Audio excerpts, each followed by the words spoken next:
Les deux chagrins par René Bazin. Lorsqu'on la voyait pour la première fois, on la trouvait grande dame. La seconde fois, on avait surtout d'elle une impression de bonté qui était la vraie. L'hôtel qu'elle habitait faisait le coin d'une rue, et par une de ses 11 fenêtres, celle de l'angle, on apercevait merveilleusement une avenue plantée d'arbres, ornée de massifs, et si longue qu'aux heures tardives où l'ombre épaissit les feuillages, on l'eût prise pour une entrée de forêt, sans la multitude de passants et de voitures qui la traversaient. Là, derrière la glace, la vieille femme se tenait presque tout le jour, lisant, cousant, tricotant même.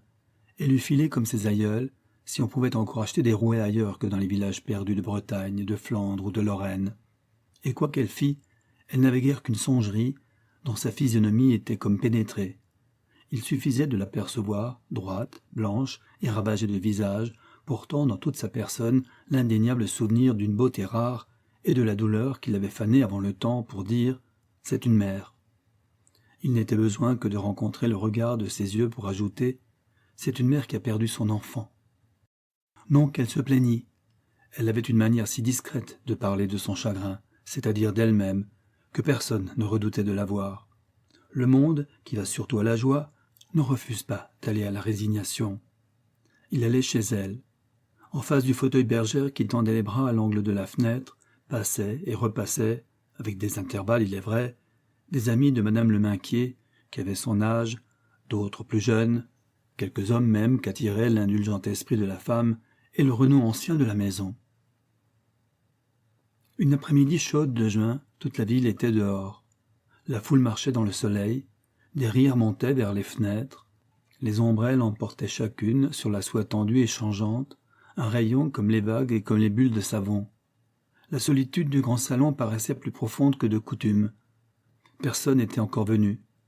Madame Le Minquier prit une photographie de toute jeune fille encadrée de noir, qui était toujours posée près d'elle, et pensa « Ce n'est pas elle. Les photographies nous trompent. Les lentilles de verre ne voient pas comme nous. Où est cette grâce qu'elle avait quand elle me regardait? Où l'ovale imprécis de ce visage qui était fait de lumière adoucie? Tout est appuyé, noirci, défiguré. Plus je vais, et plus l'image que je garde au fond de mon cœur est différente de celle-là. Que je voudrais avoir un portrait qui me la rendît telle que mon souvenir la possède, mais qui peut le faire? Personne. À force d'appliquer son esprit à cette contemplation intérieure de l'enfant disparu, la mère en vint à sentir si vivement et si nettement la présence en elle de cette chère image, qu'elle prit une vieille boîte de pastel et une feuille de papier blanc et tenta de fixer cette intense vision de son amour. Elle n'avait jamais bien su dessiner. Elle ne s'en troubla pas et commença hâtivement, dans la fièvre du désir qui l'avait saisie, sans consulter le mauvais portrait maintenant repoussé et retourné sur la table. Elle dessina d'abord les cheveux, que la jeune fille portait autrefois à la Vierge, mais qui frisaient et faisaient une ombre transparente au bord des bandeaux plats. Et les cheveux apparurent, sous la caresse de cette main qui les avait aimés, tordus, attachés ou dénoués si souvent. Puis le cou d'une ligne irréprochable, les lèvres longues, rose pâle, où le sourire d'une âme jeune avait persisté jusqu'au-delà de la mort. Puis les yeux, dont les paupières prirent sans effort leur courbe naturelle, un peu relevées au coin, ombragées de cils dorés, entre lesquels l'âme charmante allait enfin s'épanouir et vivre. La mère, penchée sur la table, ne se rendait pas bien compte du miracle de tendresse qu'elle accomplissait en ce moment. Elle n'avait que l'angoisse de ce qui manquait encore à l'image à demi tracée, la hâte d'achever avant que le modèle ne s'effaçât dans la lassitude d'une œuvre inaccoutumée. Elle voulut, du même crayon qui avait couru si légèrement jusque-là, dessiner l'iris des yeux, donner le regard à l'enfant. Et elle fut obligée de réfléchir.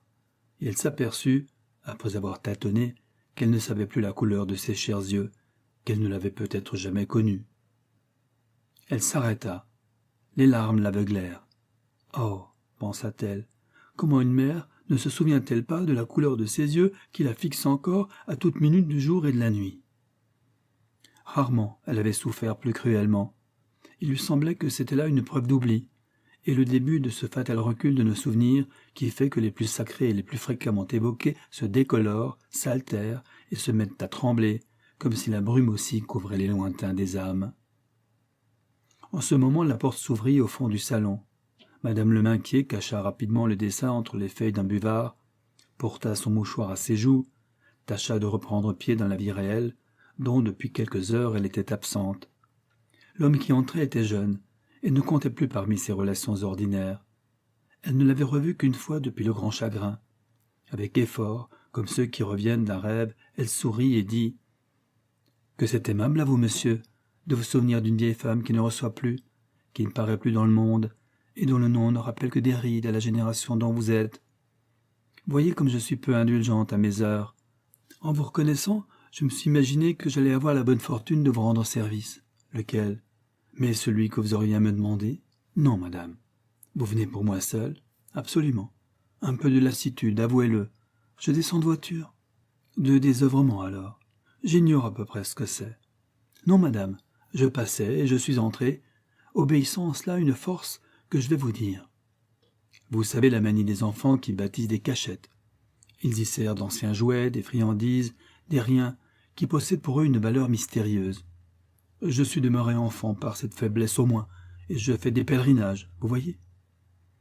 Elle considéra le visiteur attentivement, et vit qu'à travers la barbe blonde et au fond des yeux bleus, un peu d'émotion errait dans le sourire. Elle dit, devenant toute grave, « Vous l'aviez rencontré ici plusieurs fois. 4 fois. La dernière, ce fut au bal, un jeudi, un 22 avril.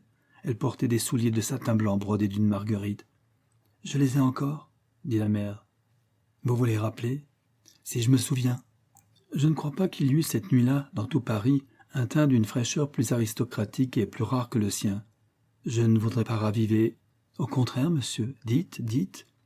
Je ne sais pourquoi une comparaison m'était venue en la voyant, et depuis m'est revenue souvent. Quand on effeuille une rose, il y a, dans chaque pétale, un endroit où le jour pénètre à peine. Il n'atteint qu'en glissant une zone protégée, si fine de ton qu'elle semble rose près du blanc, et blanche près du rose. C'était cela. Madame Leminquier réfléchit un instant. Sa voix, moins assurée, parut demander grâce pour une faiblesse maternelle et pour une confidence douloureuse. « Croiriez-vous, monsieur, que je ne puis plus me représenter la couleur de ses yeux? Le cher regard m'est sans cesse présent, et l'expression et cette joie qui était toute la mienne. Mais le reste, non. J'en viens à penser que ceux qui aiment, comme les mères, ne voient que l'âme dans les regards. Je suis sûr du contraire, madame. Comment était-il? Si vous le savez, dites-le. Le doute m'est si cruel, vous comprenez? Le visiteur avait baissé la tête. Il avait l'air de suivre avec attention l'enroulement de la colonne torse qui soutenait la table, quand il répondit. Ils étaient bleu pâle, avec des raies couleur de violette. Lorsqu'elle était sérieuse, le violet dominait. Quand elle riait, le bleu paraissait s'étendre. Et toujours, il y avait la petite flamme mobile, ici ou là. La mère, d'un geste brusque, ouvrit le buvard, prit le dessin, le posa à plat, et impérieusement, comme ceux qui déchirent le voile secret de leur peine et exigent qu'on la connaisse. « Tenez, dit-elle, je n'ai que cela, et il y manque la vie. » L'homme s'est élevé. Il considéra quelque temps le portrait. Ses traits changèrent un peu. « Donnez-moi le crayon, » fit-il. Elle hésita. Elle devint pâle comme ses mains, quand elle vit que le jeune homme tenait le petit bâton de couleur au bout de ses doigts, qu'il allait corriger l'œuvre unique, retoucher l'image, la gâter à jamais peut-être. Elle se détourna à demi. Lui, il se courba, il donna quelques coups de crayon, et les yeux devinrent transparents. Il en donna 2 autres, et l'éclair de la vie jaillit des prunelles bleues. Le portrait était fait. La mère l'avait seulement ébauché, un autre l'avait achevé. Madame Leminquier, du fond de son cœur, sentait monter un cri. « Vous l'aimiez donc ?» Fût-ce une jalousie, fût-ce autre chose, elle se retint. Le visiteur demeura muet, prit congé presque aussitôt et ne revint jamais. Ainsi s'achève Les 2 chagrins par René Bazin.